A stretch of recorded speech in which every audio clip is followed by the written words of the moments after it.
विरामानंतर आपल्या सगळ्यांचं स्वागत. तुम्ही पाहताय नॉर सोपी नूडल्स डब्बा गोल.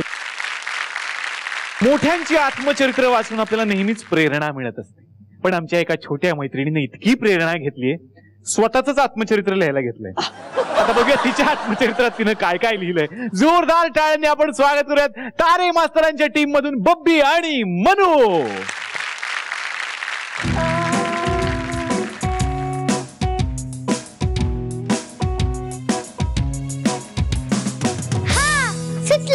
रखरखीत वाळवंटाला जशी वळवाच्या पावसाची गरज असते, सुकलेल्या झाडाला पालवी कधी फुलणार याची काळजी असते, तशीच चंद्रकांतराव आणि ममताबाई यांना काळजी होती आपल्या पोटी कोण जन्म घेणार. अशी एकटीच काय बडबडतेस? डिस्टर्ब करू नकोस ग. कुठे होते मी? हा, चंद्रकांतराव आणि ममताबाई म्हणजे तुझे आई बाबा ना? हो, पण आता ते एका महान व्यक्तीचे आई बाबा झाले. पण ती महान व्यक्ती कोण? ती महान व्यक्ती म्हणजे मीच. अच्छा, तुला लहान म्हणायचंय? नाही नाही, महानच. मी माझं आत्मचरित्र लिहिते. आत्मचरित्र आता या वयात? मग मी पुढे महान झाल्यावर आताच काही विसरले तर? वा वा वा वा वा. तू महान होणार म्हणजे कोण होणार ते अजून काही ठरलेलं नाही, पण जशी ऍक्टरची मुले ऍक्टर होतात, डॉक्टरची मुले डॉक्टर होतात, तशी तू तुझ्या बाबांसारखी इन्स्पेक्टर होणार. हेच मोडायचंय मला, हेच. हे काही मोडू नको, आई मारेल. अगं हे मोडायचंय म्हणजे प्रवाहाच्या विरुद्ध पोहायचंय. अच्छा, तू स्विमर होणार. मरून व्हावे का स्विमर, की किचन मध्ये जाऊन द्यावा जेवणावर भर. अच्छा, तू शेफ होणार. तुझ्या डोक्यात भरले आहेत कांदे बटाटे, घालू का तुझ्या वाटीत एक दोन धपाटे? तू कवितेत का बोलतेस? कारण की मी जस्ट आताच नुकतंच कवयित्री व्हायचं ठरवलंय आणि संपूर्ण महाराष्ट्रात जगप्रसिद्ध व्हायचं ठरवलंय.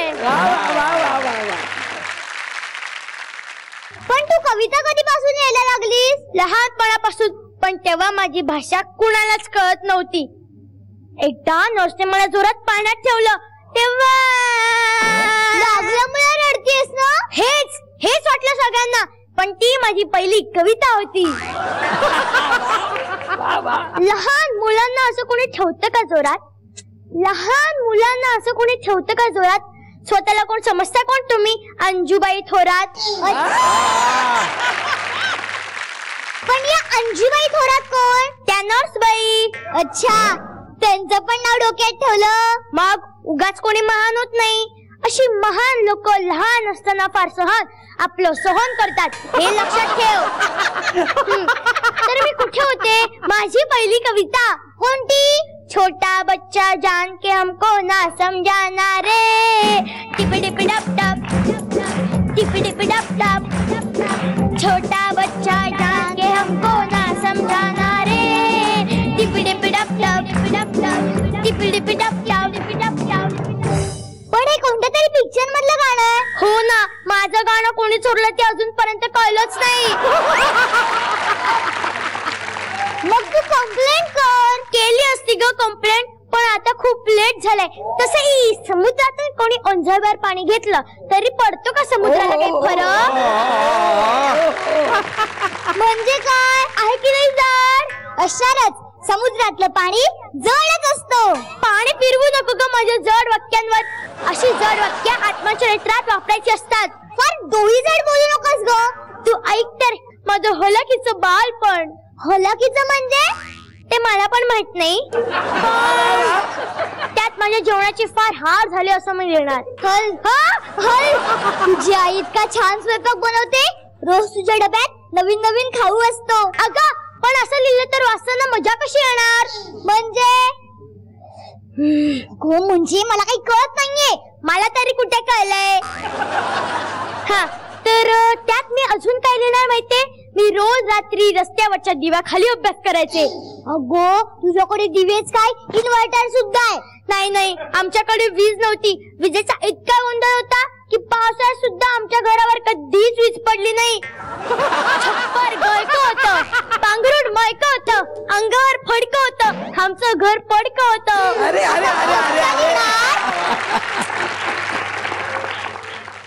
मग त्याशिवाय सगळ्यांना कसं कळणार मी महान आहे ते? म्हणजे सगळे महान लोक आत्मचरित्रात असं खोटं लिहितात? ते मला काही माहित नाही, पण मला हे कळत नाही की या महान लोकांना लहानपणीचं एवढं सगळं आठवतच कसं? हो ना, मी कितीही अभ्यास केला तरी मला परीक्षेत काही आठवतच नाही. मी तर सकाळी केला होमवर्क संध्याकाळी सुद्धा विसरून जाते. अरे देवा, तुला मार पडत असेल ना? पडतो ग पडतो, पण करते सहन. महान व्हायची हीच खरी नांदी आहे. वा वा, महान व्हायची हीच खरी नांदी आहे. देवळात शंकरासमोर बसलेला नंदी आहे.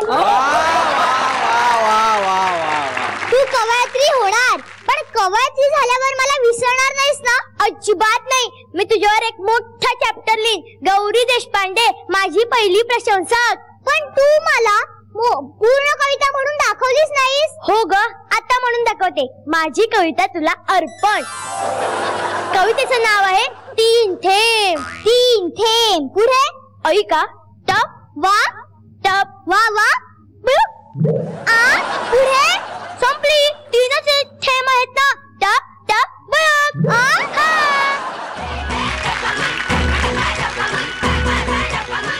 जोरदार टाळ्या झाल्या पाहिजेत या दोघींसाठी. क्या बात है. तारे मास्तरांच्या टीमची ही बच्चे कंपनी आहेत, पण तारे मास्तर कुठे असं सगळ्यांना प्रश्न पडला असेल. तारे मास्तरांच्या शाळेचं इन्स्पेक्शन आहे, त्यामुळे ते तिकडे अधिकाऱ्यांना भेटायला गेलेले आहेत. त्यांच्या बदली मी आता परीक्षकांना विचारतो की आपला ऍक्ट कसा वाटलाय त्यांना. आहा,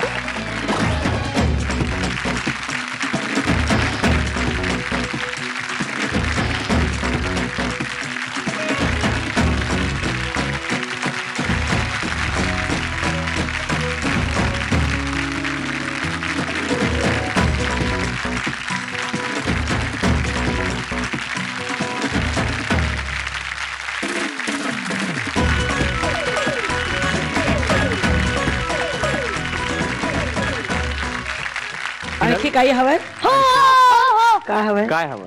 पोंगा आणि प्लस. घ्या, दोन्ही घ्या. या रे, घेऊन या.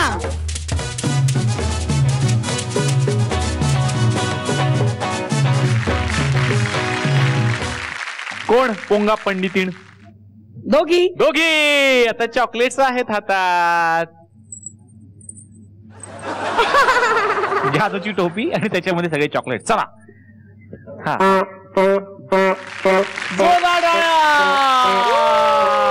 अगं हो हो, सोड सोड. आणि आता सगळ्यात ब्लास्ट मी देणार. येस.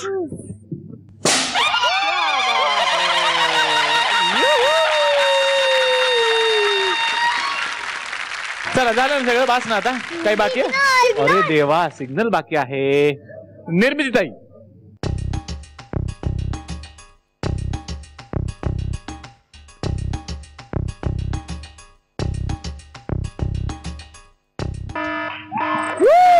ग्रीन सिग्नल मिळालेला आहे. ही तुमची जादूची टोपी. जोरदार टाळ्या या दोघींसाठी. North soupy noodle joke competition बद्दल मी यापूर्वी तुमच्याशी बोललेलो आहे. या स्पर्धेला प्रेक्षकांचा भरघोस प्रतिसाद मिळालेला असून या आठवड्याचे भाग्यवान विजेते आहेत पुण्याहून संतोष कोकाटे. जोरदार टाळ्या त्यांच्यासाठी. त्यांनी एक छानसा विनोद आम्हाला पाठवलेला आहे. त्यांना मिळणार आहे नॉर्थ सुपी नूडल्स यांच्यातर्फे एक छानसा गिफ्ट हॅम्पर. असे छान छान विनोद तुम्हालाही पाठवायचे असतील तर तुम्हाला असं करायचंय, तुमच्या मोबाईलच्या मेसेज विंडो मध्ये टाईप करायचंय ZMDG स्पेस तुमचा विनोद आणि पाठवून द्यायचंय 57575 वरती. एकदा जोरदार टाळे संतोष कोकाटे यांच्यासाठी. आणि आता सगळ्यात महत्वाची गोष्ट, आज कुणाचा डब्बागुल होणार त्यासाठीच इथे येणार डब्बागुल मशीन. डब्बागुल मशीन आलेला आहे. मी 5ही कॅप्टन्सला विनंती करतो या मैदानात डब्बागुल करून घ्यायला.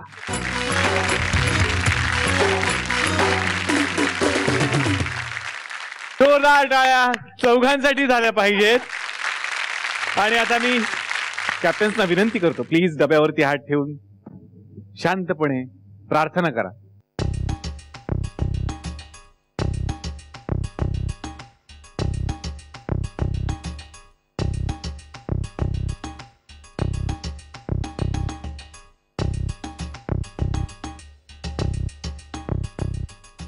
प्रार्थना झालेली आहे आणि आता निर्णय परीक्षकांच्या हातात की कुणाचा होणार डब्बा.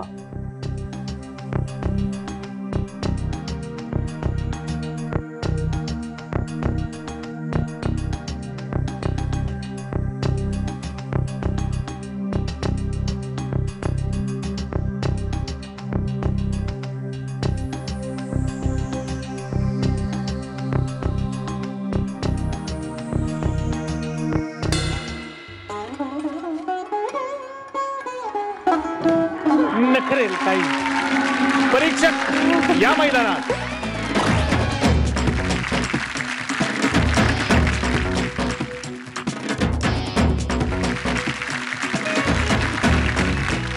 तर तुमच्या टेन्शनची वाट लावणारी ही धमाल घेऊन आपण भेटणार आहोत उद्याच्या भागात. पाहायला विसरू नका. नॉर्थ सुपीन झाले थांबणार डब्बा गोल.